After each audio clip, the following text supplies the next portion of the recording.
What's going on, everyone? In here a few minutes early. Saw some of you were already in here. I thought that I would jump in. Hello, Angela. Hello, Joyce. What's going on, Joyce? Hello, Carrie. What's going on? And Concha, good to see you. Seems like Concha just hello, Jasmine. Concha, doesn't it seem like we were just talking in the think tank? I just don't know where the last 2 days went. I really don't. Oh my! It's almost 3 days now, Concha. I just don't know. It seemed like we just did the think tank like a few hours ago. I just don't know. I really don't know. I know we're all stuck at home and everything, but time seems to be going as fast as usual.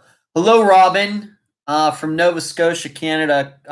Robin, I want you to know that you have our deepest condolences up there for what happened with the shooting. Very bad. So just want you to know that I noticed that, and it was very tragic. Something that I know that Canada is not used to, for sure. Carol, what's going on? Hello, Cherie. What up? She's changed her name again. She's no vowels in her last name. No vowels in Cherie's last name at all. Little bit, what's going on? Sheila and Paula. Hello, Paula. Robin, thank you. It's been an absolute nightmare. I knew one of them. Just sorry to hear that, Robin. Just out of nowhere. Little bit says, "What's up with my hair?" Nothing. It looks a little different than usual.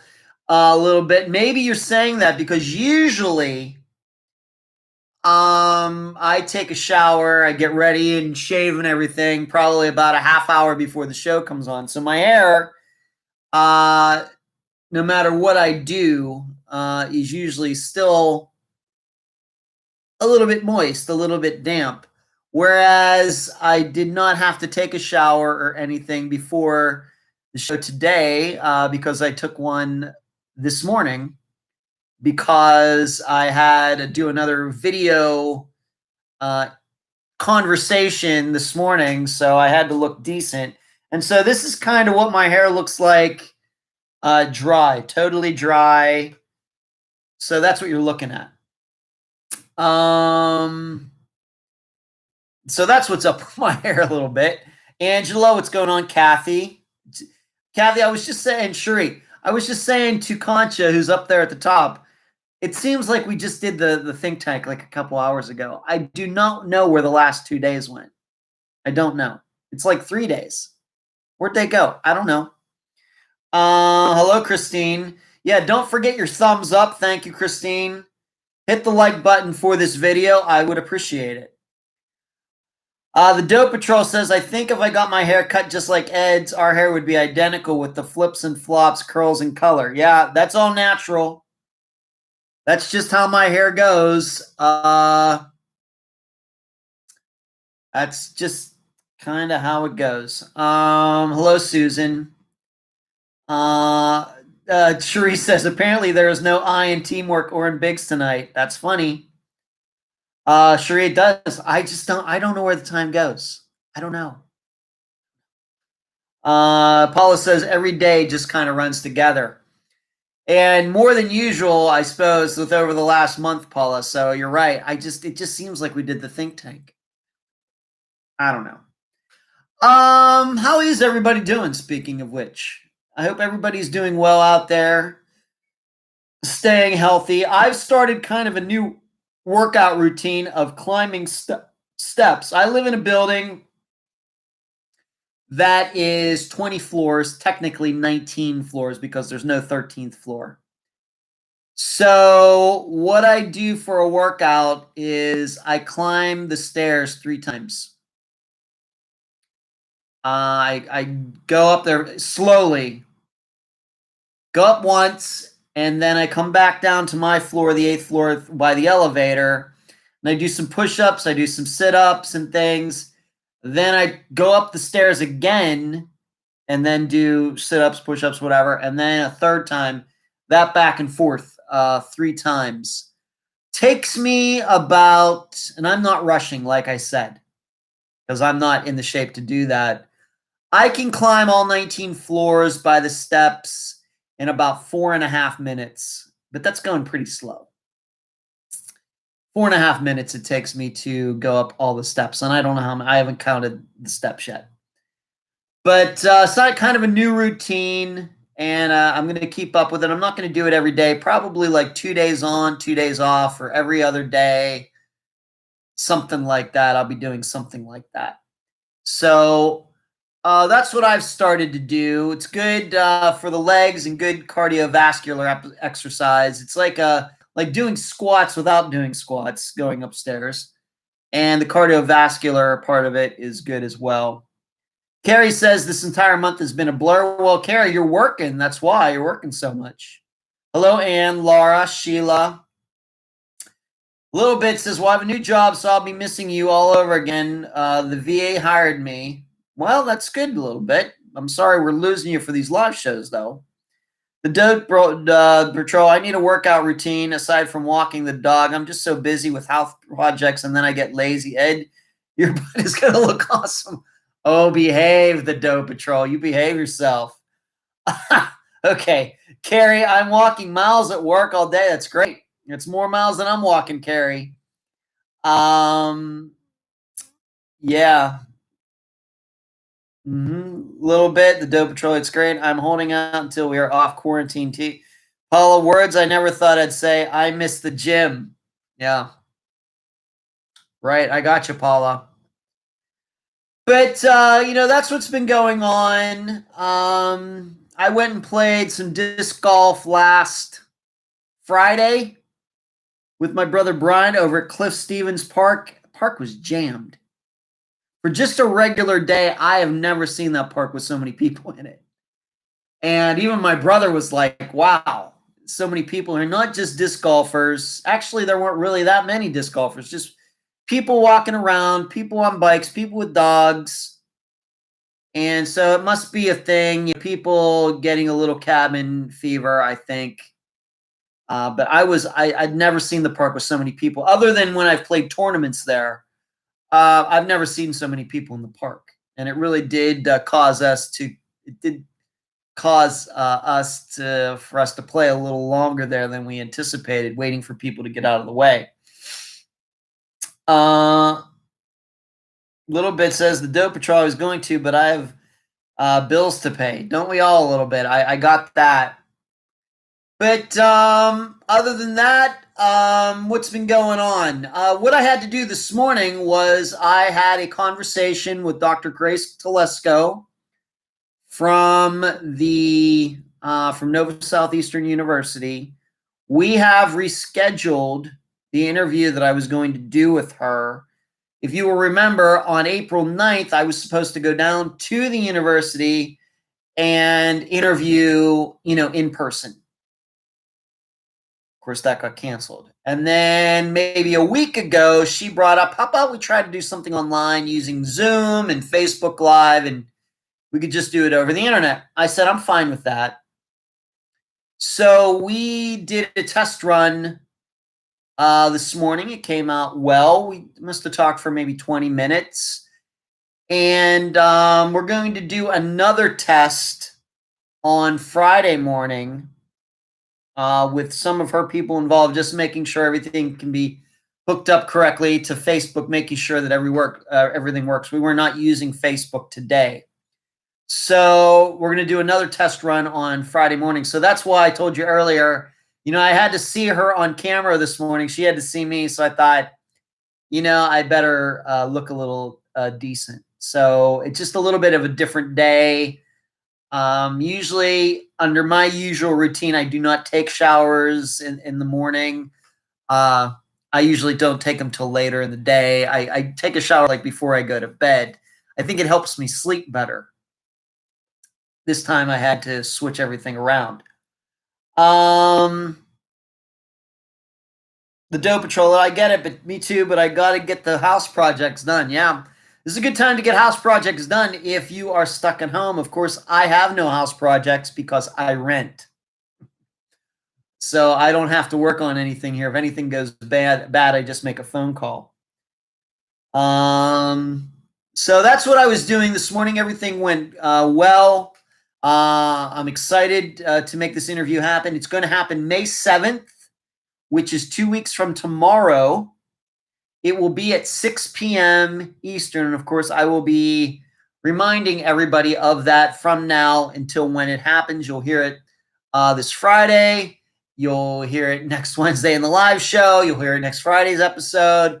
Of course, we'll have a newsletter between now and then. It will be in the newsletter.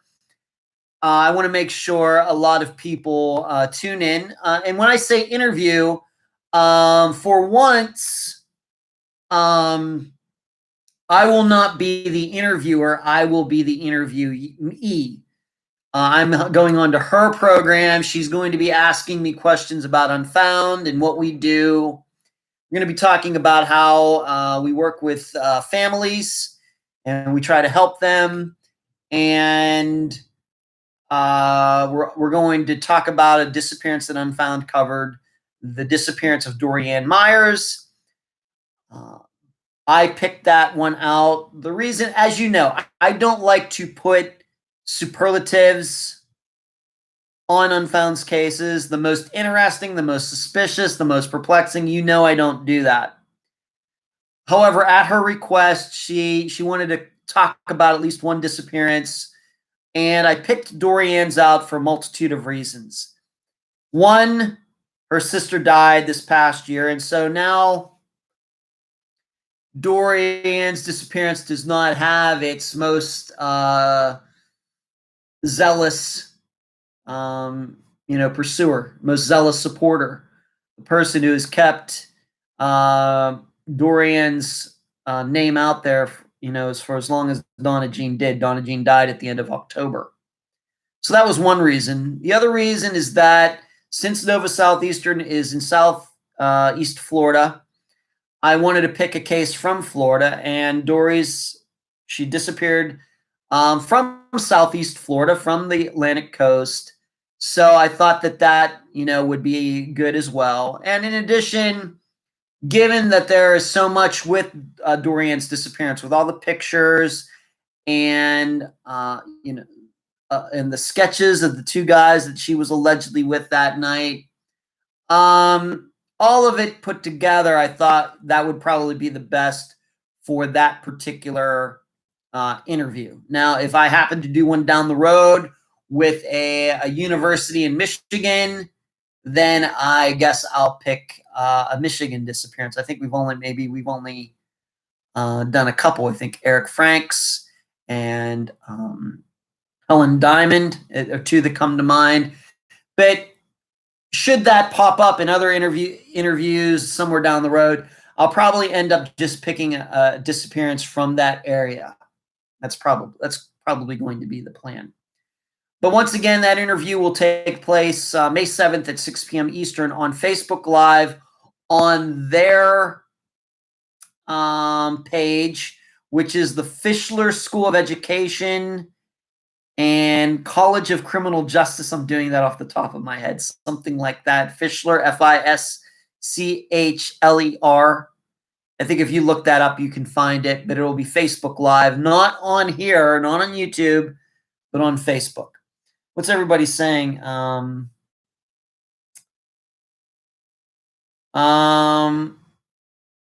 Michelle says, we'll have to listen later. Not going to be here tonight unless I get this settled quickly. An old high school friend is scamming people out of money and telling everyone it is for me? Really, Michelle? Really? Wow. Okay. All right. That is crazy, Michelle. That's one heck of a friend there. Yeah, go take care of that. Kathy says, sorry to hear that, Michelle. Hopefully it can be straightened out. Yeah, I heard there was some storms, and there was also an earthquake in LA. When was it? Yesterday. Robin, having guest speakers in a college university class is always awesome. Gives students a different perspective. Well, it's going to be a requirement for the students to tune into this. So I'm hoping between Unfound's listeners and the students that we'll be taking some questions, I think, during the interview too. So, there's going to be a lot going on during that interview.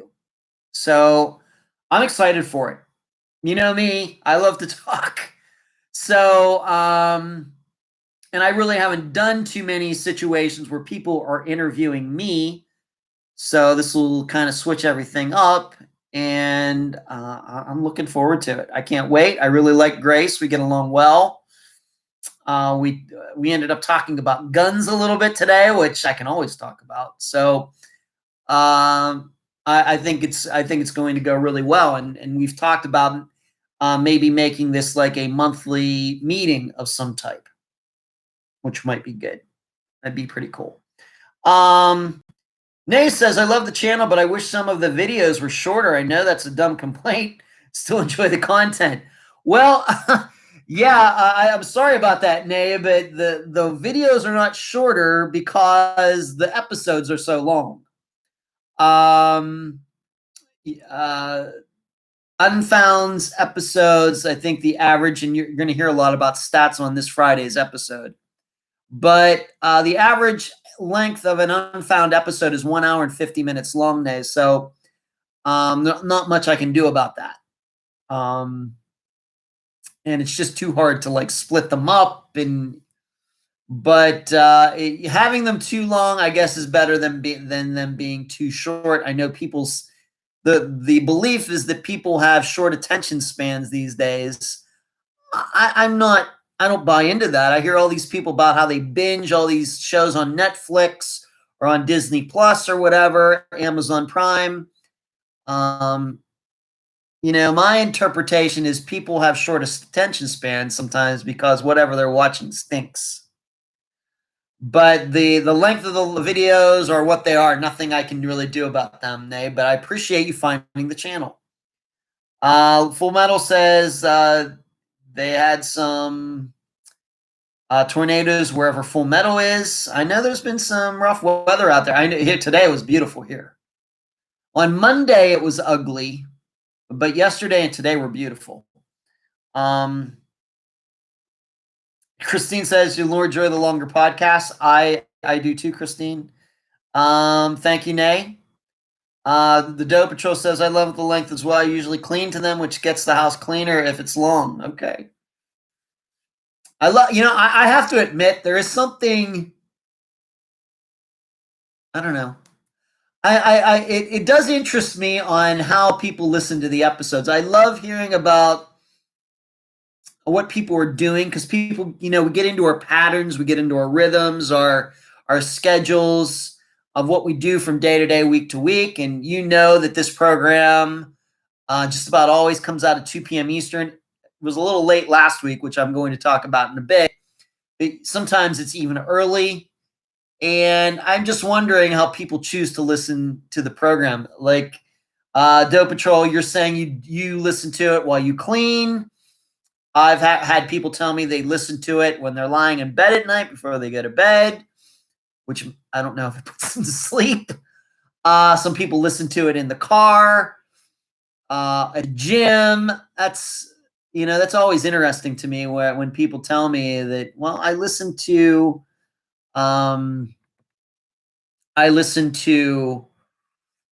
Unfound when I'm doing this. What? So that's interesting. I don't know why you just typed that, Shuri. I don't know. Something else, everyone. I don't know why you just typed that, Shuri. Robin has just got something deleted. Okay. Thank you, Sharon. Full Metal listens while you clean too. Okay. Puma Jane. I also clean my house. It's a cleaning show. I didn't realize that. Okay, great. Hello, Heather. What's going on, Heather? The Dope Patrol says, I listen when I'm doing projects like painting the house, pretty much when I need noise in the background to help me focus. Okay. Okay. Okay. You know, I, I have to admit usually when I get into listening things, I'm so much of a music guy. Susan says when she cooks, I'm so much of a music guy that when I'm around home, it's usually music when I'm not working on something or, of course, recording something. But when I've gone on some long drives, like when I drove to Amarillo last summer, I listened to the lead singer of Iron Maiden has a book out called What Does This Button Do? Came out a few years ago. And I listened to that. And so that was like 10 hours. And of course, that 10 hours sounds like a long time, but the drive to Amarillo was 25. So, but I listened to that. I listened to some other things, and then I listened to some music too. But I don't listen to much spoken word stuff when I'm at home. Usually when I'm in the car. Doing shirts tonight, Heather says. Okay. Carrie says she listens cleaning house on lunch while driving whenever I can get the time. Jasmine, before bed. There's one of those before bed people that I was just talking about. Okay. I found listeners have the cleanest houses. That may be. Well, if you're listening while you're cleaning, you got, average length is an hour and 49 minutes. It's a lot of time to clean. Probably get a lot of cleaning done. Let's move on. The poll. The poll for the disappearance of Christopher Sanders.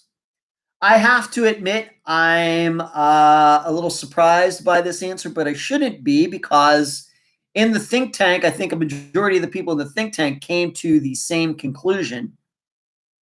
And that a majority of the people for the poll in the discussion group say they believe Chris walked away pretty much just as has been portrayed since the day that he disappeared, that he walked out, went over that fence, went out to I-20 and started walking, and that was that. I did not put in there whether these people believe that Chris is still alive or not, but a majority believe that Chris walked away. However, you should know that this poll was closer than a lot of the other polls that we've done.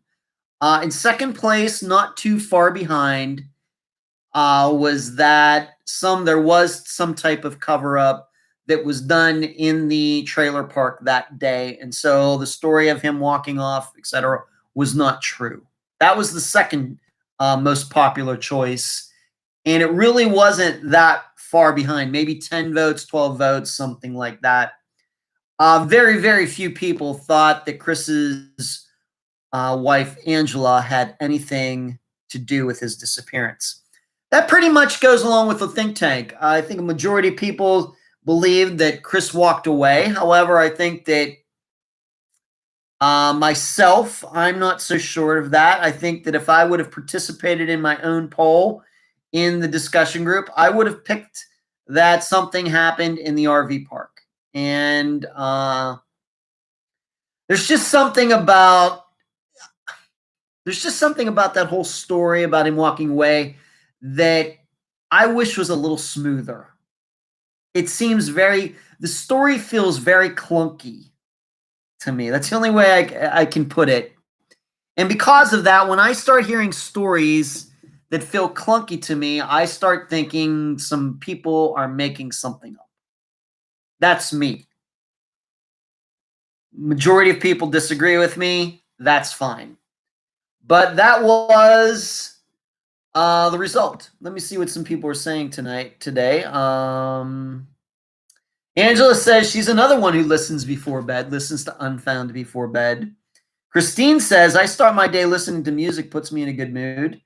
Thank you for Shri. The Facebook, if anybody's wondering what we're talking about, the discussion group, if you have a Facebook account, just do a search for the Unfound Podcast discussion group, and you will see what I'm talking about. We now have officially over 7,000 people in that group. We had a big turnout within the last couple weeks, people getting in there. I think we blew right by 7,000. I think we're even at like 7,100 now or something, which is crazy. So thank you for posting that. And also, you heard me mention the think tank right now. If you'd like to get into the think tank, patreon.com/unfound podcast. And to get into the think tank, you must be at the $12 a month level or above.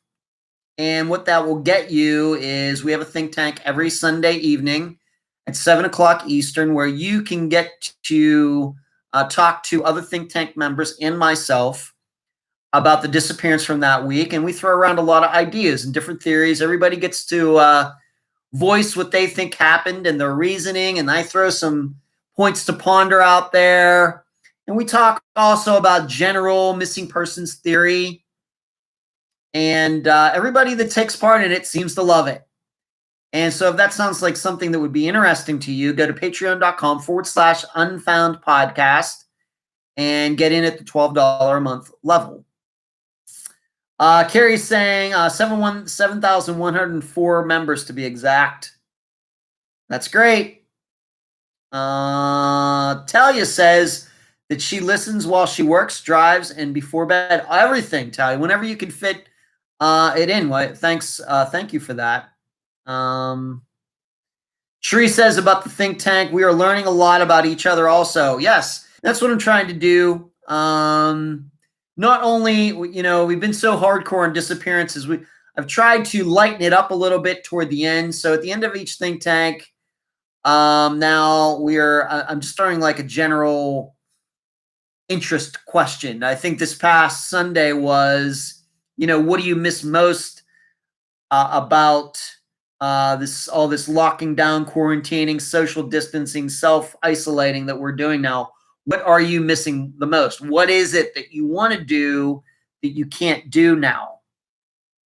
And so we had a good fun time with that question. Robin says she listens before she goes to bed too. Okay, another bed listener. Okay. So that's the think tank. Once again, patreon.com/unfound podcast, $12 a month level or above. We also have a $2 a month level, which is you get, the only thing you really get is access to all the blogs that I write for each week regarding the disappearance. Whereas with that, I get into some more theories, something that we don't really do during the episodes. There's also a $5 a month level where you get more ebooks and some things that you don't get at the $2 a month level. So it's $2, $5, $20, $12, and there's even a $20 a month level.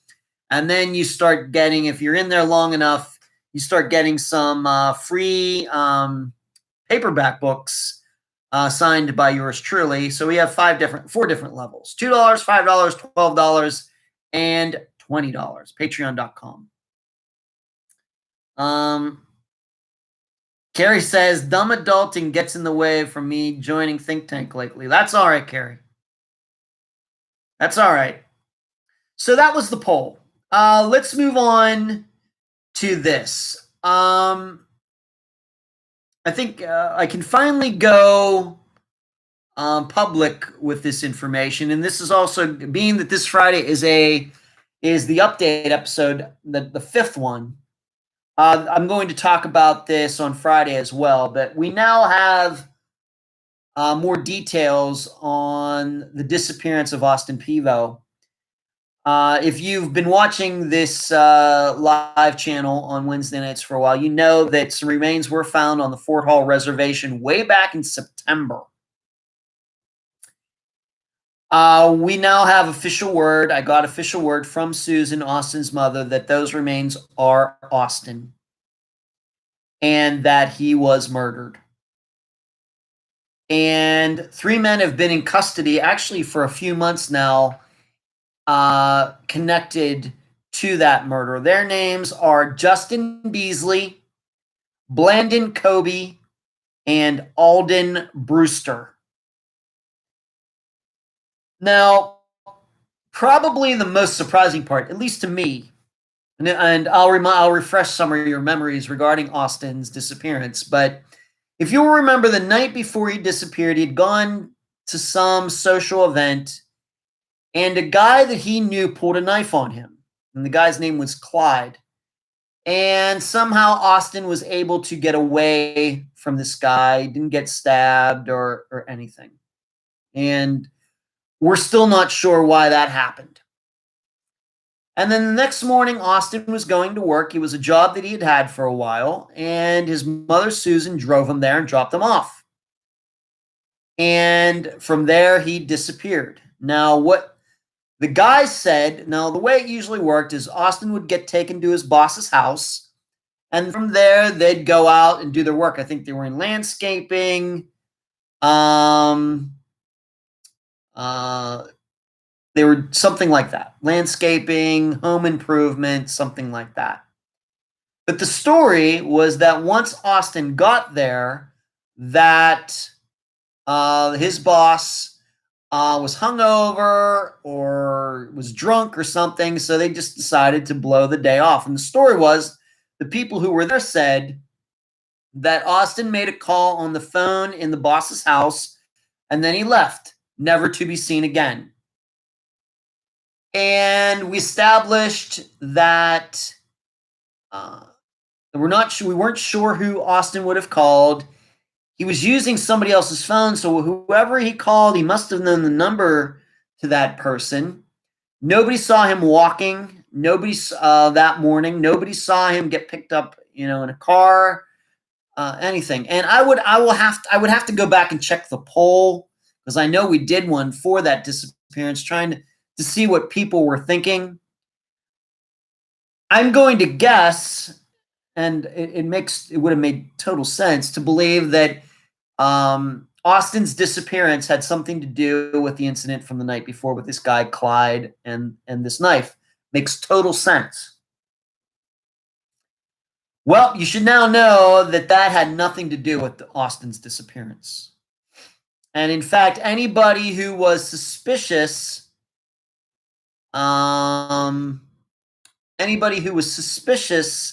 of why Austin was never seen walking on a road or the phone call, if you were one of those people, then you were on the right track. Because these people, Justin Beasley, Blandon Kobe, and Alden Brewster, were guys that worked with Austin. And Blandon Kobe was that boss, was that supervisor of the house. He was the guy who lived in the house where Austin went. So something happened after he got there. What that is, I don't know. But what I think is clear is this is not a situation where, for example, they all started doing drugs and Austin overdosed. This is, they are calling this an outright murder, with these three guys being involved at different levels. I don't think they all have the same charges. But I think it's Blandon, the supervisor, who got the most serious charges. You just wonder what can go wrong that quickly, right? I think it made sense for anybody to be suspicious of Clyde. Maybe Austin's there. He calls, somebody leaves. Maybe he was being followed. Maybe he went to somebody else's house and Clyde happened to see him, or that made so much more sense than him having a problem, Austin having a problem with these guys he was working with, because Susan, neither in the interview or even behind the scenes, ever said anything about her son complaining about any of these guys. But now we are to believe that they murdered him for some reason. Regarding, why it took so long for Austin to be identified, I don't know. We have to remember that there's still another missing young man from that area, from the Fort Hall Reservation. I forget his name. I didn't write it in my notes, but he's still missing. So maybe that was some of the hesitation in coming out and saying that it was Austin. But we also have to remember that Andrea Bowman's remains were found in November, and we still do not have a positive identification of them either. So if we are to believe, if it's going to be the same time frame, then we won't get um, identification for her remains sometime in June if it's the same amount of time. You should know that Austin's remains, this is being that it was on a reservation, there may be federal charges here. And to identify the remains, Susan has told me that his remains were sent to Quantico, Virginia, which I believe is where the FBI is, to have the DNA tests done. You just wonder how something can go bad so fast. Just don't know. Just a bunch of young guys. He gets dropped off for work, and then something happens. I'm hoping we do find out what happened. I'm hoping that the police are able to tell Susan how Austin was murdered. I hope that they do get out of these guys what they say happened, and we'll, if that happens, we'll talk about it and see if it makes sense. You just think about it. Within the course of like what 12 to 18 hours, Austin had a knife pulled on him, and then he disappeared. I'm 49 years old. I've never had a knife pulled on me. I've barely even been in a fight in my life, and then just within this short amount of time, there's a knife, and he disappears. It's just very sad. Just very sad. And I've talked to Susan, his mother, about once a month, either through Messenger or through texts. And I've given her all of our condolences for what had happened, what has happened. Just a stumper, you just wonder. But I think that this also shows in so many of these other disappearances that we've covered how things can go badly so quickly. That even in a situation where Austin is with guys that he works with, he never complained about them, so he must have liked them or something. Something went bad fast. And it's bad. I will be doing an in memoriam episode for him. I don't know if it will be next week or the week after. Don't know.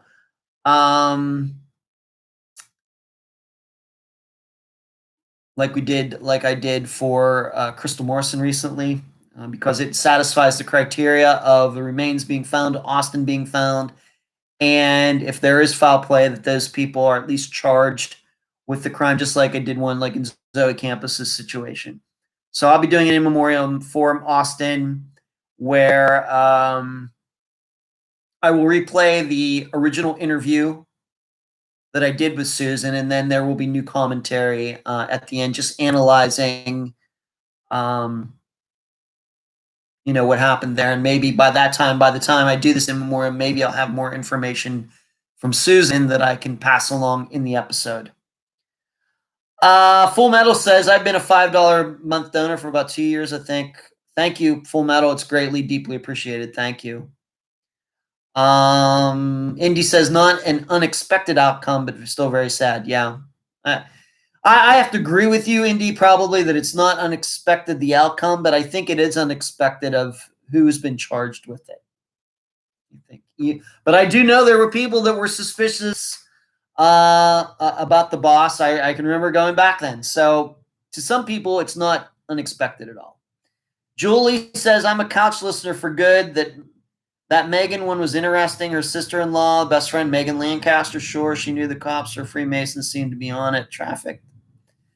Julie, I don't know how possible it is that Megan Lancaster was trafficked. I don't know about that. Just don't know. That would not be my first choice, but maybe. And if you've been following that case, Julie, then you know about everything that's gone on with Mike Moran over the last month. So, Carrie says a lot of labs are shut down or at bare minimum skeleton crews, so that will delay a lot of results. Yeah. There must be I'm hearing outside, there must be a motorcycle gang or something, like a long whirring. Okay, it's fading out now, but for like a minute, it seemed like there were a bunch of motorcycles going by. It's weird. Okay. Carrie says, I truly think the majority of disappearances happen in a snap, not something planned over time. I think that's true too, Carrie. The Doe Patrol, so sad. I don't understand why people think they can just kill someone. Yeah. Carrie, out of all the cases, I think Megan Lancaster is about the only one of unfound cases I would even consider to be trafficking. Well, I would say Jessie Foster's is certainly trafficking. Of course, she got trafficked before she disappeared, not while she was being trafficked. But that's not the way I lean. But it seems that some of those guys in that area, Portsmouth, Ohio, were involved in that. But I have to admit, I'm not even sure that Mike Moran had anything to do with her disappearance. So I just don't know. Let's. I didn't get many questions for tonight, but we're gonna give them a shot anyway. Let me hold on just a moment. Larry, I'll get to yours in a moment. It's too funny. Okay. Hold on. Where did that go? Where did that? I don't see all the comments. Jill, you had asked me something and now I don't see it. Why does that happen? 10 comments and I only see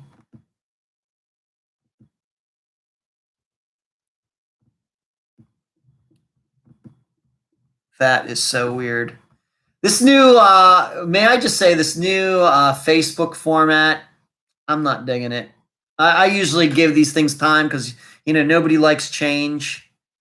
Let me see if I can find it on my phone. Hold on a second. Got to go to the backup.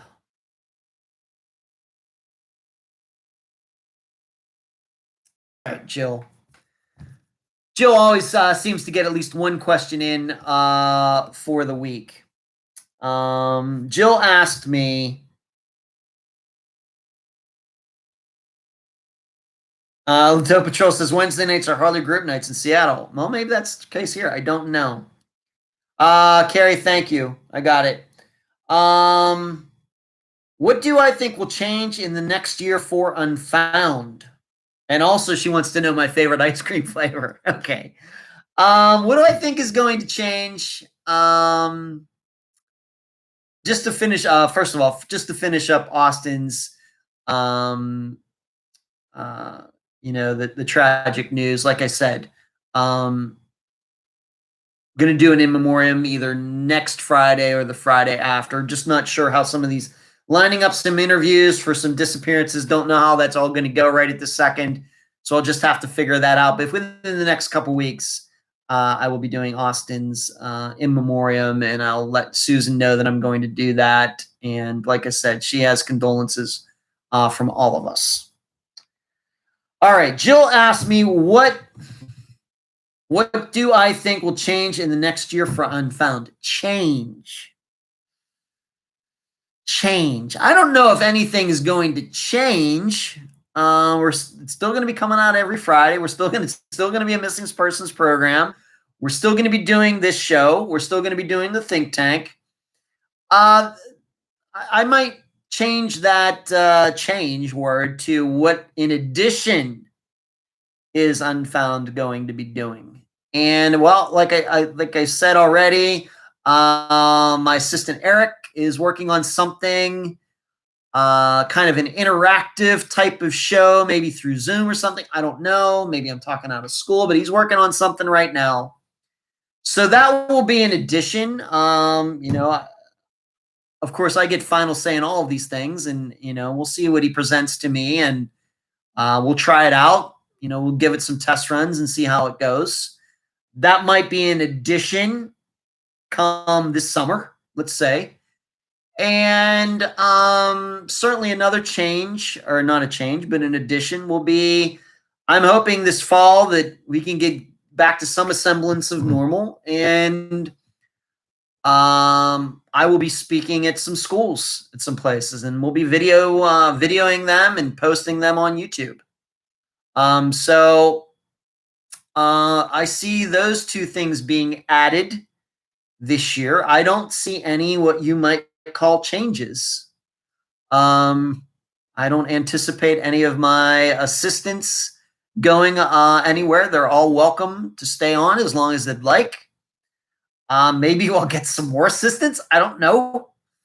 But I don't know if there's going to be any, big changes. It's not like I'm going to move the program from Fridays to Mondays, or, this live show is going to move from Wednesdays to Tuesdays, so I don't see a lot of change. I think it's just going to be moving forward with the addition of things. But as far as my favorite, what'd she say? Favorite, my mind must be going. I must be getting old or something. Also, favorite ice cream flavor. I love chocolate and peanut butter combined. So I'm a big Reese's peanut butter cup guy. I love getting the big king size Reese's, or some people say Reese's peanut butter cups, bringing them home, putting them in the freezer. I love eating them frozen. They're so good. They're so much better at cold and frozen than they are at room temperature. It's so good. So it's like ice cream. I'm a big fan of ice cream that mixes regular chocolate and peanut butter. So you could say chocolate with like the little Reese's peanut, like novelty ice cream, like chocolate with little peanut butter cups in them, or just outright peanut butter in with the chocolate. Forget about it. Forget about it. That is my favorite ice cream, and it's been that way for a long time. Even although, when was the last time did I go to a Dairy Queen? Probably when I was back in Pennsylvania in September, maybe.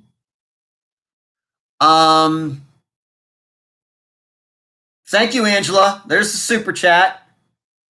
Thank you, Angela. Yes, I haven't talked too much about that because we're still working that all out, but thank you, Angela. Deeply appreciated. That is the super chat, and that's something I'm going to probably talk about when I can learn more about it.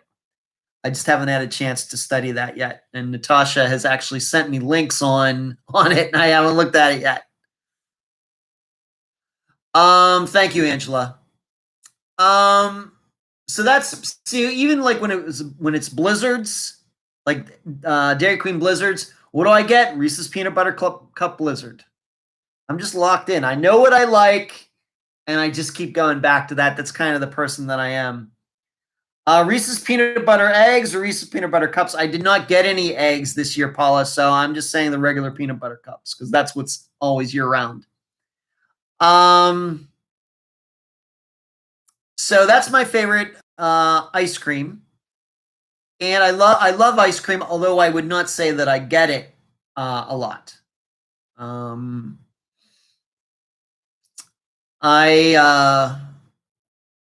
I said, I like to get just the Reese's peanut butter cups. I love Hershey bars with almonds in them. And when it comes to ice cream, I usually end up getting like Klondike bars, but that's not like my favorite ice cream. That's more of it's like the ice cream sandwiches. And I think the reason I like those is because they're a little neater. You get ice cream, then you got to get the bowl, then you got to scoop it out, and then you have a dish and everything. Whereas if you get the Klondike sandwiches, you just take it out of the plastic and that's it. Am I a bachelor or what? So I think that's the reason I do that. But definitely peanut butter and chocolate mixed together for ice cream. It's so good. So I just think about it. And then sometimes, if you get the bowl and then you get like a large chunk of peanut butter when they mixed it, there's like a large chunk of peanut butter, right? Oh, it's so good. So good. All right. Thank you for that good choice. Sharon says good choice. All right. Thank you, Sharon. What do I want to move on to next? Let's talk about what happened concerning last Friday's summation and why that episode was late. Don't like to do that. I am a guy who is usually on time. I like to pride myself on that, although I will have to say as I've gotten older, I've gotten a little more lax on that. But I like being on time. I believe in under promising and over delivering.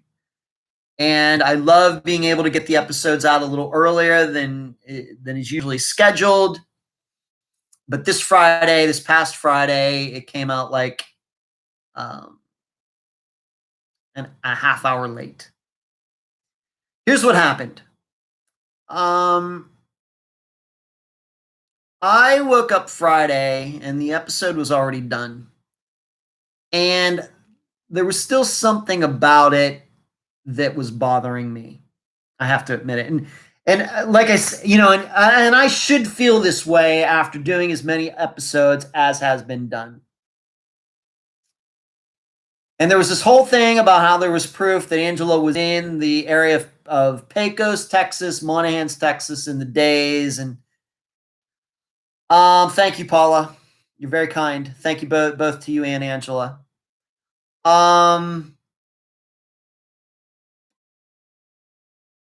There's just something about it that bothered me. And so what I did was I managed to, even though we talked about the records during the episode, I had not seen the records that proved that. Well, I managed to get them and look at them.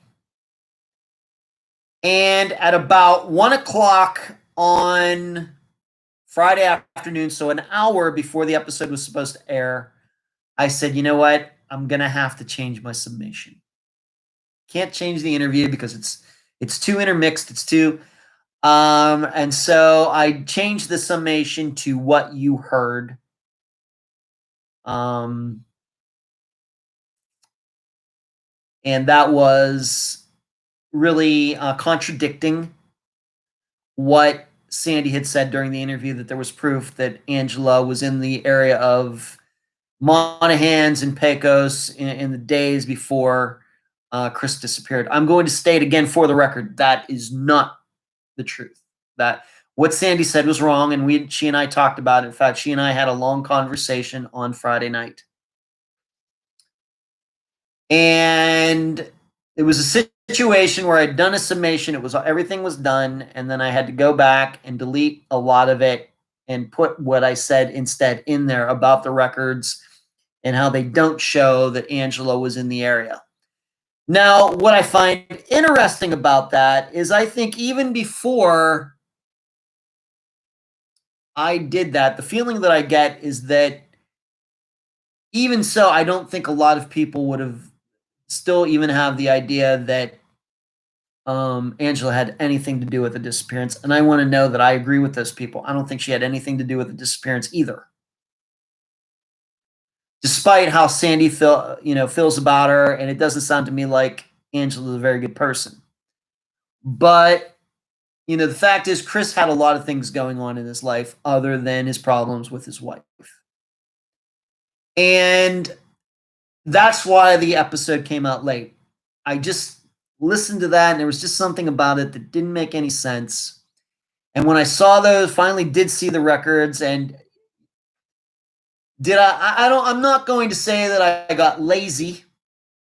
Instead, what I'm going to say is I probably trusted the people too much. Not that they were lying. Nobody lied to me. Sandy did not lie to me, and these people that are helping her, I don't believe are lying to her either. But this was a situation where people who aren't used to looking at cell phone records may came to the wrong conclusions in looking at them. Whereas myself and any of my assistants, I mean, my assistants, Carrie, Heather, Sheree, Emily, Eric, I mean, Natasha, maybe not Natasha because we haven't done that maybe since she has been on, but the rest of them have extensive experience looking at cell phone records and deciphering them, and we've done that on a variety of cases, many different cases. Cassandra Ramirez, Cameron Remmer, to name just a couple. And as soon as I looked at the records, I said, this is wrong. The conclusions that they came to are all wrong. And so that's why I had to do a summation where I contradicted what the person in the interview said. Very, very rare in Unfound's world, but I had to do that. Just had to do it. So that's what happened. And the reason it was a half hour late is because that was the time, from about 1:30 until 2:30 took me time. I had to delete what I said, put the new summation in there and recompile it and upload it to the server again and everything else. So had I started doing that first thing on Friday morning, it would have been come out on time, but I didn't. And that's why it was late. But I feel much better now about the episode. And I think now that, because I just let it go the way it was, I don't think that would have been very good. Okay, I as you know, I do not perpetrate lies on you, the listeners. Okay, don't do that. I'm not going to say that every person who's ever been on the program that hasn't told a white lie or misconstrued something. That's certainly possible because we're all human. But when it comes to people saying things that aren't true, and like I said, I'm not saying Sandy was lying. I think it was just the fact of them not being able to understand what the records were saying. Something like that has to be corrected. And that's the way I chose to do it. So let me just go back. The Doe Patrol, she's LOL and over Ed's love of peanut butter cups and ice cream.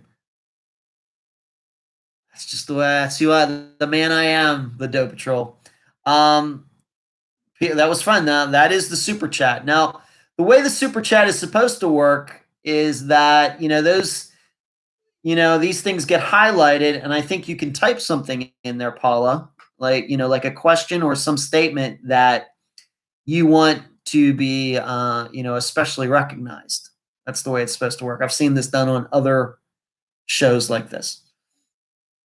Carrie, I don't either. Without evidence, prove they either spoke or she was around. Okay, so Carrie not believe in Angela. Sheree, I had my mind made up before the summation, so Sheree didn't think Angela had anything to do with it either. And Sheree, now that the episode's been out for a few days, I think that most people are thinking like you. That whether I had left that in there or not, I think that people would still be looking in other directions besides Angela. You made it, Jill, but you missed your question being answered by about 5 minutes. So you're going to have to go back. And people really loved my answer to the ice cream question. The Doe Patrol regarding says about Christopher Sanders, I think it was the uncle, as he fired him and did not wait for his return. Could have stole from the employee drugs. I don't think the wife was there. Jasmine, and understood, then the episode was late. Totally get it. Nothing I could do. I'd rather be late and right than early and wrong, Jasmine. And Jill does super chat saying she's a pretty princess. I bet you are, Jill. Angela says, it was too easy to believe the worst in Angela. She was not wife of the year. Glad you straightened that out. Trying. Thank you, Doe. Yes, Jill is making us all giggle. Thank you, Jill. She's a pretty princess. Okay, thank you. But like I said, there's a way to use super chat to have as Jill is doing here, highlighting a particular comment. But I've seen on other shows that I've watched where super chat was engaged, that questions. A person wants a particular question, and they think maybe it'll get lost in the regular scrolling of everything. That's how you super chat and get your question highlighted. That's how to do that. So that's the story with that. Let me move on to another something that just happened today, if you can believe it. I had a former guest. I'm not going to tell you what the guest is, who the guest was. I'm not going to tell you the disappearance or anything else. Okay.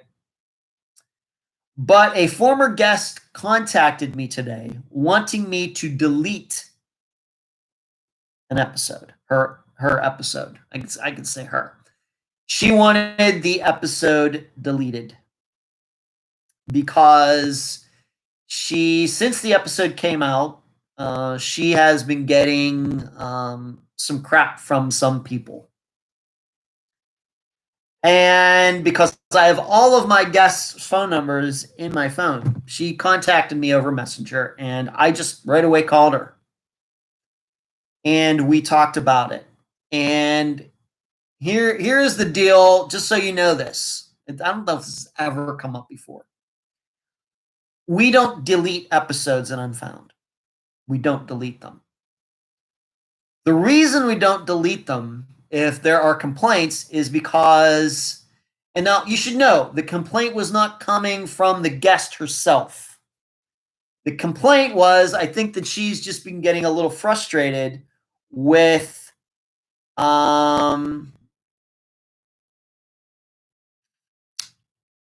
she's been getting a little frustrated with people saying that some of the things that she said on the episode. And I told her, I'll hear you out, but I can tell you, I'm not going to delete it. Okay. I guess I essentially told her, if I were to delete every episode in which there were complaints about it, there would be no episodes. Everybody always has a complaint about something regarding an episode. You shouldn't talk about the guest this person shouldn't have been talked about this way. I'm mad. Going way back to like James Walker's disappearance. The son of a suspect in his disappearance was complaining. If I had to delete, if I felt that I had to delete every time there was a complaint about an Unfound episode, there would be none. But this is also the reason that we don't do cold interviews on the program. This is why every guest before they're on, he or she is on, to use correct English, before the guests are on the program, they all get interview outlines. And they get to determine what we talk about. I don't know if, I think a lot of you may realize this, but maybe not all of you, that I can't force people to say things on the program. They get to choose what they want to talk about. They get to add things to the interview that I send them. They get to delete things. That's why in some cases we name names, and some other certain disappearances we don't name names. That's all up to the guest, not up to me. And so the reason I do it that way is because the control of the program, at least for the information that is out, is in their hands, not in mine. Okay, ultimately, I'm responsible for everything. But what that avoids is then somewhere down the road, if a guest should say, you know what, we really shouldn't talked about that, I can always say, well, you got the outline. I don't know what to tell you. I'm not here to force you to say anything. And this is kind of what, I had to tell her. I think she realized this already. But, in talking to her more, I think that I got to the real crux of the problem, which I'm not going to get into here. And it really wasn't the problem with Unfound or me or the emitter. There was something else going on. And I gave her some advice regarding that. But once again, we don't delete episodes on Unfound. We don't delete them. We don't delete them. We don't delete them. We don't delete them. And that is never going to happen. Now, granted, haven't been sued yet. None of my guests have been sued yet. I haven't been sued yet. No claims of, although there have been threats, I'll give you that, of defamation and things like that. Nothing. And even then, I don't know, papers get sued and they can't, like, it's not like they can go out there and take all their, newspapers back. I'm sounding old now. Nobody reads newspapers anymore. But we don't delete episodes on Unfound just because people complain about them. So, Julie says, I watched this on the flip flop because I only get you on YouTube. Hard to keep with the current. I liked it better when you could leave a comment with each podcast. Not that I got likes. I'm not sure I'm not sure I understand that, Julie. I watched this on the flip flop because I only get you on YouTube. Hard to keep with the current. I liked it better when you could leave a comment with each podcast. Yeah, Julie, if you're saying about how no comments are allowed to be left with the videos, yeah, I went through that on the Q&A episode a few weeks ago. I don't see that changing, unfortunately. If you're talking about you'd like to leave comments on YouTube for the episodes that you watch on YouTube, just too many trolls out there, Julie, too much to manage, and I don't want the comment section of all these videos to become trash because we just don't have enough manpower to, or woman power, or person power to oversee all of it. Okay, so I apologize for that, but I don't see that changing anytime too soon. Paula, if a guest ever told you that they lied, would you delete that episode?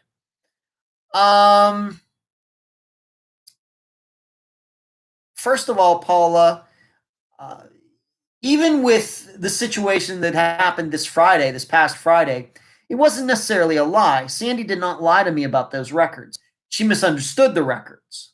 It's not like she knew what the records were saying and chose to say something else. So she wasn't lying. She just got something wrong. But outright lying, Paula, I'm not going to be so naive as to think that every guest has told the truth on every topic that has ever been covered on every episode since way back in 2016. I'm not that naive. And really, some of the things that we talk about during an interview, there's no way to double check them. No way to double check them. But I also know if we were in a position where we had to double check everything, there would be no program. None of these cases would get coverage at all. So if a guest ever told you that they lied, I would, I'd have to know what the lie was.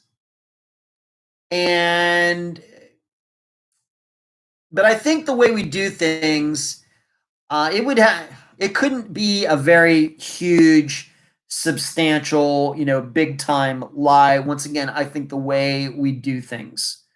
Could there be some lies about, drugs, whether they were actually sober or not? Those kinds of lies are certainly possible. I don't know how much that would play into the overall disappearance. And, you also have to remember, Paula, that I can always check what a guest says against all the Charlie Project, NamUs, news articles that have been written about the disappearance. Now, I will tell you this. There have been some people that I've talked to who haven't made it on the program because they told me one thing, but news articles told me another. And I figured out, some things weren't right. I will even tell you of a situation of a woman I talked to, must have been 3 years ago now, that, her daughter went missing, young daughter, and she was telling me that every day her daughter walked to school, people were trying to shoot her with guns. We're shooting at her daughter every day walking to school. So I've heard some doozy stories, Paula, but I'm not going to sit here and tell you that every guest has been 100% honest with me, and not because they're dishonest. People are just people. But it would depend on the lie. But I just can't see that happening. That the lie being so big and so blatant that it would undermine the entire disappearance and episode and interview and everything. That if that would ever happen, then the person to blame, I mean, big time, is me. If it would be that bad. Carrie says, and that is the one reason the episodes are protected so much in the discussion group, because they get crap from people that don't like the truth. That is true. That is why they get protected. That is a good question, Paula. If they have corrections or different transformation, that is what the update episodes are for. Joyce says, some people never cease to amaze me. I love my episode, Joyce is saying, on Unfound. Thank you, Ed. You're welcome, Joyce. You did a great job way back in 2017. Carrie says to Julie, if you are having issues with listening to the podcast, hit me up and we'll help you listen, I'm sure. Yep, please get together with her. Pam says, I think no comments on the YouTube videos are a good idea. It's nice that you have other platforms to discuss the cases like Facebook. Pamela, you're reading my mind. It just feels to me like Facebook can be better monitored when it comes to discussions and comments and questions and everything else. Whereas on YouTube, you get hit and run people, and I know that, and the tough part is this: most other podcasts don't even have to worry about YouTube because they're not on YouTube. Many other true crime podcasts do not convert their audio to video like we've been doing. Of course, I started doing it on my own. Natasha now does it. For like about 3 years now, we've been doing that. And all the episodes going way back to the beginning, not too many podcasts do that. So they don't even have to think about, worrying about comments that are made on videos on YouTube. And maybe another good comparison would be John Lorden with Brain Scratch. His is a YouTube show, so he's always there. So it's fine that, the comments are enabled for his show on YouTube because that's where his show is, and you have to comment somewhere. So it makes sense for him. I'm not sure that it makes sense for us. It makes sense for Unfound to be on YouTube because it allows us to do a lot of different things, like the show, like doing the maps I did for Christopher Sanders' episode, among other episodes. Where would we be without the Tom Brown videos that I posted on the YouTube channel going way back to 2018? I think that Unfound has used YouTube in a very good way, but it is a supplement to the podcast. YouTube is not the main place. The podcast, the audio show, is the main thing. So I love it that people listen to the episodes on YouTube, but we just don't have enough people to monitor the comments and keep it clean and everything else. So it is what it is, but I'm still very proud of what we've done on the YouTube channel. Once again, you are all the listeners. You're the audience. How many other podcast hosts out there do a live show? And I've been doing this for 2.5 years. How many of them? Not many. So we try to use each format to the best of our ability. And comments for us on YouTube, it just doesn't quite work right now. But Pamela, you're thinking like I do.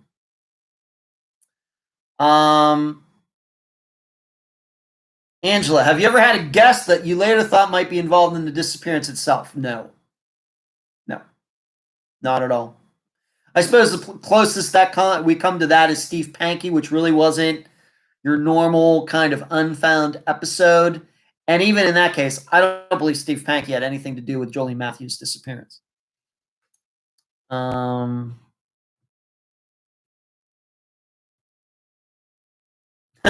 you talking about the shooting story, Carrie? Yeah, that was a bizarre one. I, in retrospect, I don't think that the woman had everything going on up here. I think that she was a little cuckoo. Sometimes people don't know they're being dishonest. That's true. Yeah.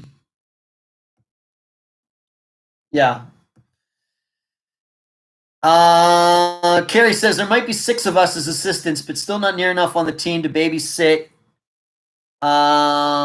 YouTube. Some days we can barely keep up with the discussion group.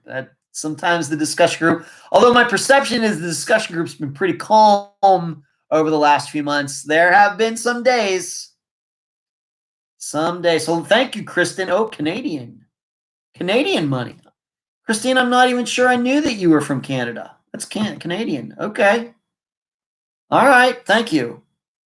Paula says the visuals on YouTube really help me. Cherie says exactly. There are over 1 million views on YouTube. Simply not enough manpower for the comments. Yeah. I mean, people may not realize that, but yeah, we have over 1 million views. Now, granted, we have quite a few videos up there. We have a program 3.5 years old, plus supplemental videos, plus the live show. Got a lot of videos up there. A lot for a program that's not YouTube based. But yeah, we do have over 1 million views. Now, some video people get 1 million views just for one video. That's not us. That's fine. I really don't care about that. But yeah, but 1 million views, I'll take it. Christine, thank you. Karen, do you think Steve Pankey's still suspect? Probably in the police's eyes, but not in my eyes, Karen. Nope, none. Hush your face, Mr. Okay. All right, sorry to jinx you there, Carrie. I have Hamilton, Ontario. Okay, yeah. Christine, I've been to Hamilton, Ontario. Been there. Totally pulling a Heather Dobbins, Edward. Okay, okay. I gotcha. Yeah, I know, Heather. I gotcha. See my administrators, Heather and Carrie, now giving me a hard time because I brought up the group and jinxing it. Okay. What else? So, no deletion of episodes. We put too much preparation and everything to then turn around and start deleting stuff because some people don't like it. That's crazy. If that is not the standard, that'll never be the standard. And if it were the standard, the program wouldn't exist anymore. All right. I'm going to answer Larry's question. Everybody knows Larry. Everybody knows him. I'm going to just leave it at that. He once again gets in with one of these weird questions. I'm going to answer it anyway. Haven't answered one of Larry's questions in a while. Larry asks me, and it's as long as the question is PG and isn't too personal, I will answer it. When I make a sandwich, do you have the cheese against the bread and the lunch meat in the middle, or the lunch meat against the bread and the cheese in the middle? Do I ever go OCD with issues like meat folded a certain way, et cetera, et cetera, et cetera? I'm not an OCD person, Larry. I'm really not. I could have papers all over or whatever. I don't have to have things like at right angles and I'm just not like that. I'm not OCD at all. In fact, I'm probably the opposite. I kind of get in my own little world. And I remember when I was living in Las Vegas, I was living in a house and was renting a place in the house, a room in the house. And the homeowner, who I knew, got along with just great. She said she had something done in the house or something, like when I was out one day for work and I came home, she goes, "Did you notice that?" And it was like some big deal. I don't know if she had painted something or something. And she goes, "Hey, how did you like?" I said, "I didn't even notice she did it." That's why I am. I'm not OCD. I just, a lot of times I'm in my own little world. Paula says Cornwall, UK. All right, Paula, man, from the UK. What time is it over? That's be like 3 in the morning, 4 in the morning, right, Paula? Okay.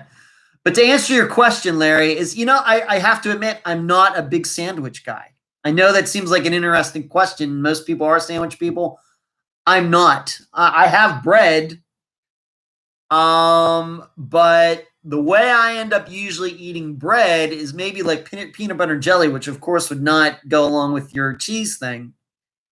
And I use bread if I make a salad and I have like the dressing, like Italian dressing or something. When it's done and there's still the dressing there, I'll get the bread. Put a little butter on it, and then I'll sop up the dressing with the bread. Oh, love that. That goes way back. That reminds me so much of my grandparents, my mother's parents, eating like that when I was a little kid at their house.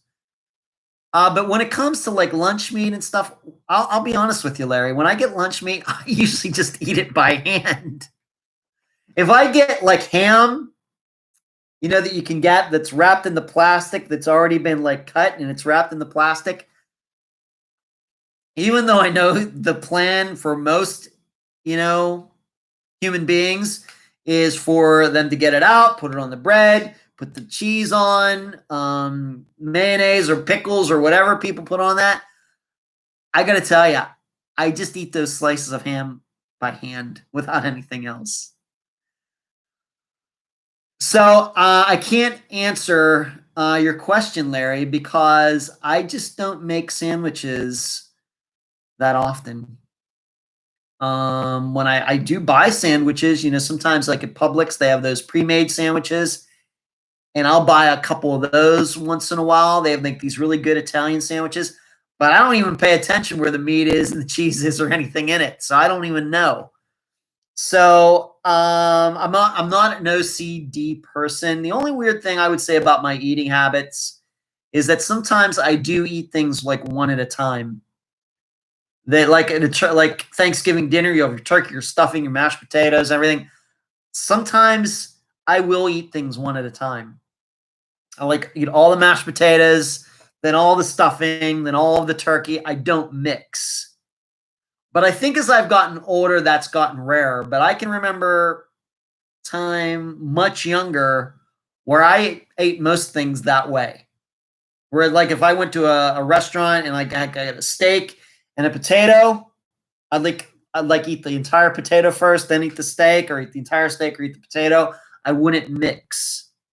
I don't do that now. Why that is, I don't know, but I can remember my mom and dad and I talking about that, going way back when I still lived in Pennsylvania. So, is that OCD? I think it's just a little unusual. I don't think it's OCD though.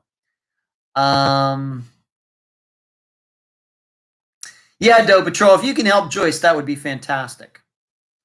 Indy says, on a trip to Hamilton, Ontario back in the 80s, I bought a pair of Bridget Bardot sunglasses. Still have them.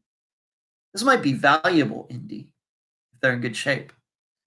Carrie says it's a man thing. I moved the couch one day. Tim didn't notice for hours and walked by it when he walked in the door. Yep. Paula says 317, or now I guess 321. And I suffer from insomnia, so always listen to your videos. Paula, thank you. And I'm sorry to hear about your insomnia. I got to tell you, if there are any conditions in this world, common conditions that I can't relate to, it's insomnia. I am notorious. I don't know if it's notorious, but I'm known among people who know me well that I can sleep anywhere. Seriously, I don't know if you know this, but I'm sitting right next to the bed. The guest room bed in my place is like right here next to my chair. I'm telling you, if I were to lay down on this bed right now, I could go to sleep in 10 minutes, even with the lights on. Just the way I am. And I can sleep. I can sleep 12 hours in a row just like that. But I'm sorry to hear that, Paul, about your insomnia. I know people that suffer from that. Can't imagine it. I just can't imagine it. The Doe Patrol says, that's how I eat my lunch meat. I never make sandwiches. So you eat your lunch meat, by hand. And I love ham. I like it more turkey. You get it, really, really good ham, well done, maybe honey, glazed or whatever else. Oh man, it's the best. But still, I'd rather eat it by itself instead of putting it on a sandwich or, other ways that you can eat ham.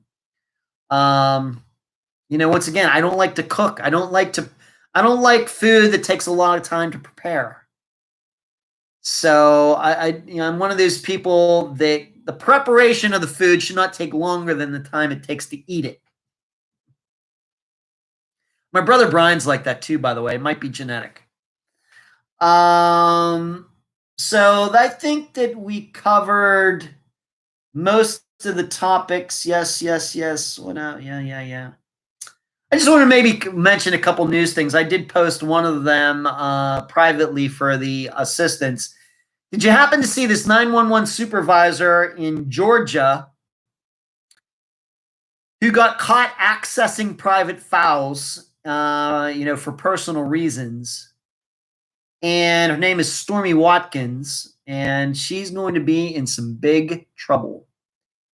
Unfortunately, it did not say in this news article why she was doing it. That was what I was looking for. When I saw the headline, 9/11 supervisor got caught accessing private files, I was like, well, what was she looking for and why was she doing it? That's the best part of the story. And unfortunately, they did not list that. But like I said, I can imagine that's depending on the information she was getting and how she was using it. Who knows how long she's been doing this? It doesn't even say how she got caught. I'd be interested to know, what she was using the information for. I'm going to guess for monetary reasons. Maybe she was checking up on an ex-husband or something, or I don't know. I suppose we can come up with all sorts of guesses, all crazy guesses, but the best part of the story wasn't in the article. I'm hoping maybe somewhere down the road that they will publish what she was trying to do with the information. Brian says that happens a lot more than you think. Oh, as far as supervisors accessing private information, Brian, I'm going to have to agree with you. I'd probably believe that. And Carrie, being a former dispatcher, 911 dispatcher herself, I'm sure she knows a lot about that as well. In fact, Carrie says she gives dispatchers a bad name. I kick her out of the dispatch team. Paula says worrying why she wants the info and blackmail. Could be Paula. Cherie says probably an ex. I am betting. That was my first inclination too, Cherie. Carrie says, fun fact, there was a dispatcher from a neighboring county that used the same privileged information to sell identity of people. Another one for stalking a guy she liked. Both are in prison. Yep, that's big time problems. That's not some slap on the wrist and a fine. I betcha. Okay, let's go to this Friday's episode. This Friday will be update episode volume 5. This will be the 5th one. The first one was during the summer of 2018. The next one was in April, a year ago, of 2019. Then I did another update episode in August of 2019. And then I did another one at the last episode of 2019 was an update episode. And so I'm doing them about every 4 months, which kind of feels like the right amount of time. And so we have number 5 coming up on Friday. Episode is not quite as long. I was looking back. I think the update episode for December was like 3 hours long. This one will not be that long. I think it's about 2 hours and 15 minutes. Not as many updates as the past one, but if I remember correctly, the Tom Brown coverage alone in December lengthened it quite a bit, given that Nathan Lewis had resigned and all of that. We don't have anything quite like that for this episode, but still 2 hours and 15 minutes. I think it's about 29, high 20s, as far as different disappearances that I will talk about. You've already heard about Austin Pevo, but that will be in that one as well. You should know these update episodes, at least when I started them, were a unique thing, that nobody else was doing anything like that. People were they would just cover some disappearance or murder or whatever and just keep moving on, moving on, moving on. But now I think my perception is that since I started doing these update episodes, now other podcasts are doing them as well. I like doing them because, first of all, I do get a lot of questions just, maybe once a week or, a few times a week, what's going on with this case? What's going on with that case? So this is a nice way to kind of just update everybody all at the same time. It also gives me an opportunity to expound a little bit more on the disappearance. It also helps for people who are new to the program. If they haven't listened to all the episodes yet, there are now like 190 of them, that this may get their attention and say, oh, maybe I need to go back and listen to that one that kind of caught my ear. What I also do in this episode before I get to the updates is I go through many stats of Unfound. I thought it was about time that I go through how many episodes we've done, how many disappearances, how many people have been featured on Unfound for their disappearances, how many total hours of programming that Unfound has. You should know that Unfound has roughly 341 hours of programming since it started. How long is that? That's about 2 weeks.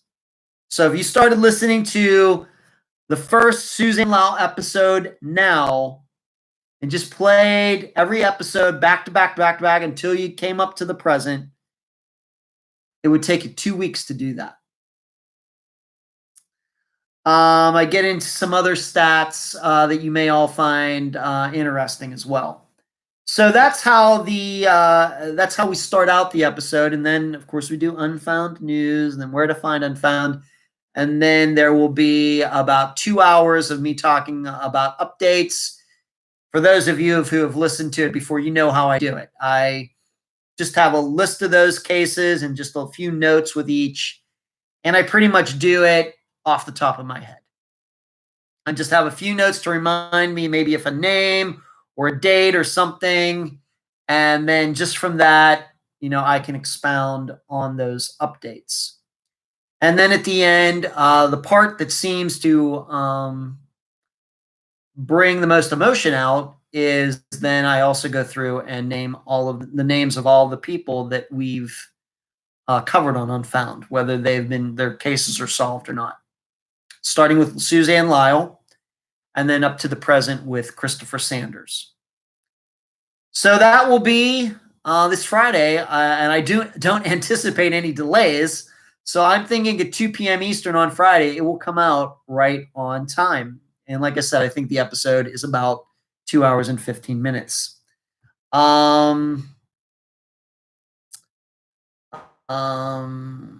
Let's see what some of you are talking still about the dispatcher getting in trouble. It's a federal violation. Yeah.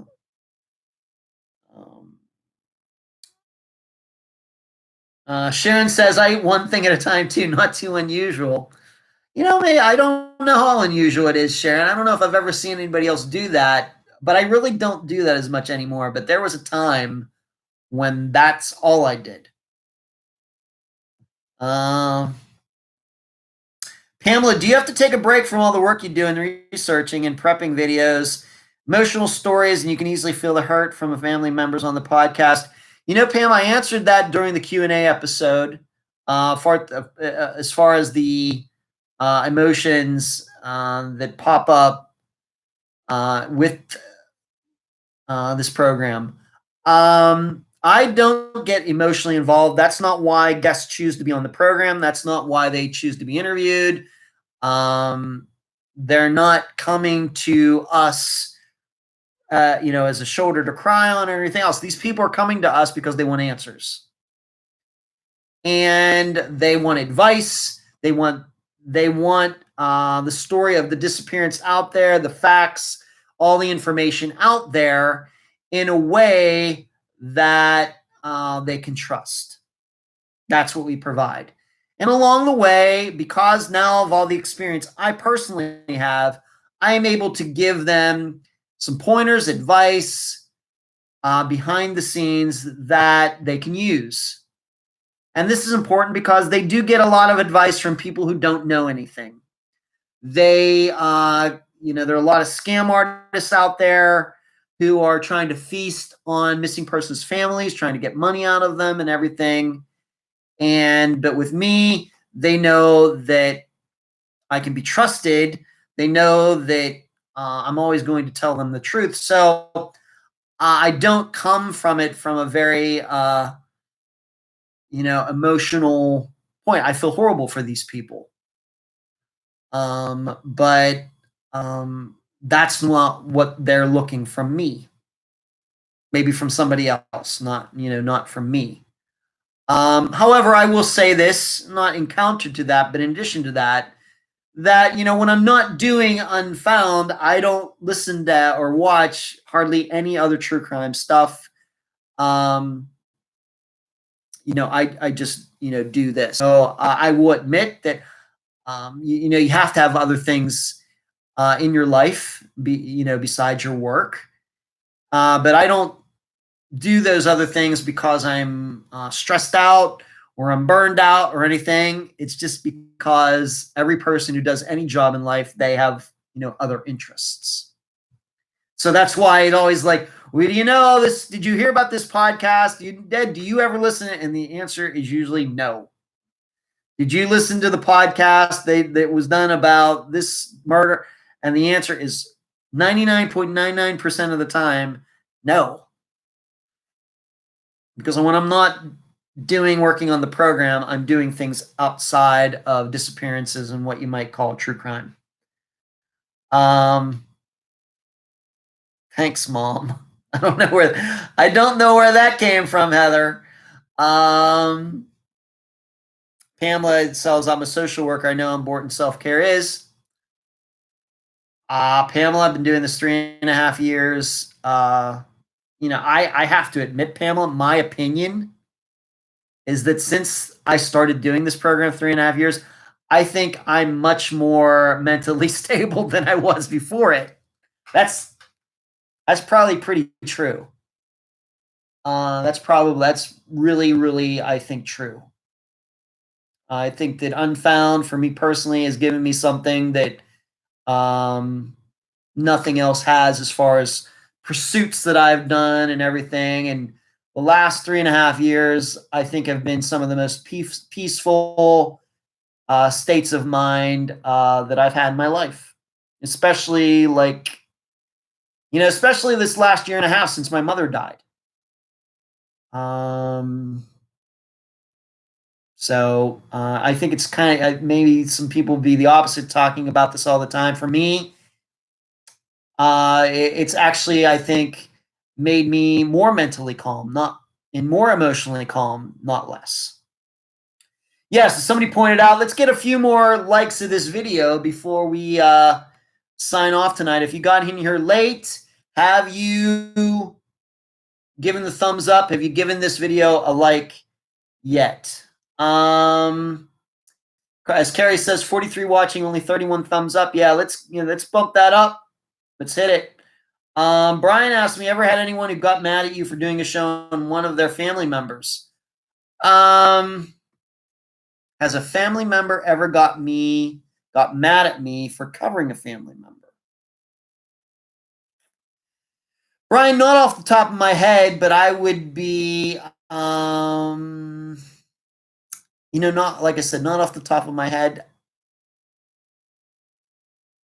The only thing I would say, Brian, is a lot of these families are split.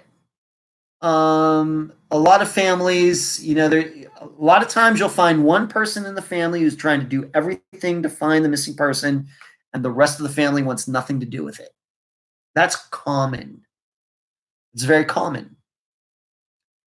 And so I think what happens, Brian, is that the people who come on the program are the ones who usually get the crap. That kind of situation does not usually make it to me. Where I usually get it is from people who are mentioned in the interview as suspects or people, people like that. I'm thinking back to the oh, what episode was it? I'm gonna have to look it up. We've covered so many cases now that I wish that I could uh, covered so many people. Let me find it real quick. I know where it is. It's right. Uh, where is she? Mary Land. I will tell you this, Brian. The Mary Land's case. The woman who was mentioned in it. The woman who was used by an alibi by a guy who might have assisted in disposing of Mary Land's. She called me after the interview was done and came out, and she was not pleased, and she hung up on me. She said it made it look like she was having a relationship with this guy when she wasn't. And what I said back to her was, the reason it looks like that so and so is because you've never disavowed it and you've never been able to explain why this guy would use you as an alibi in the first place. That's why people are suspicious of you. It's nothing that I've done, it's stuff that you haven't done. And to that, she hung up. Like I said, I can't help it when facts makes certain people look suspicious or whatever. So there's that. But from family members, Brian, that's usually handled within the family itself. Maybe I've had a couple people who contacted me after the interview and said, she didn't get all the facts, and those people are not usually credible. They're usually control freaks. I early on, I had a sister of a missing person come on the program, and then the brother contacted me privately and says my sister doesn't know what she's talking about, yada yada yada. And I said, okay, well, what did she get wrong? Please make a list of the things that she got wrong, and I'll be happy to make corrections or whatever else. The guy never got back to me. And that's usually, Brian, that's very common too. People saying, well, that person doesn't know what she's talking about or he's talking about. And I'll say, fine, then what did he or she get wrong? Person never can say. Very, very common. Heather says, Carrie has to remind you to do everything like my mom. Okay. Cherie says, healing through helping. That's what we're trying to do. Cherie. The Alaska case wasn't family, but quote unquote family. Yeah, the Alaska case. Yeah, we're not going to get into particular names. Carrie, we don't want to do that. Sherry says, can't help it when facts make sense. Yeah. All right, an hour and 40 minutes. I don't know where the time goes. Like I said, as I was saying when we were starting the program tonight, it seems like we just did this think tank on Sunday night. It seemed like we just did that earlier today. I don't know. So, what did we cover tonight? Took some questions, some really good questions. Just want to check and see how everybody's doing. I don't want you to all live in fear out there. Times are tough. Oil is at like 50 cents a barrel. The Dow's dropped, everything, but I continue to believe that things are going to come back sooner than you think. Talked about the poll question for Christopher Sanders. We talked about Austin Pevo. Reminded you about May 7th is going to be my interview with Dr. Grace Telesco, 6 p.m. Eastern on Facebook. Told you about how a former guest wanted me to delete the episode. I wanted to explain why the episode was late last Friday. Talked about the 9/11 operator who was accessing private files, and she's probably headed to jail. And then I told you about this Friday's episode, which is going to be an update episode, something we do every 4 months. So you will hear this episode, and then the next update episode will be the last Friday of August. That's it, everyone. Good night. Thank you so much. Love talking to all of you. For those people who got in on the super chat, who were they? Angela, Paula, and Jill. Thank you. And we hope to make use of that in the future once I understand it a little bit more. Good night, everyone. Cherie, thank you for monitoring the discussion tonight. Deeply appreciated. Good night.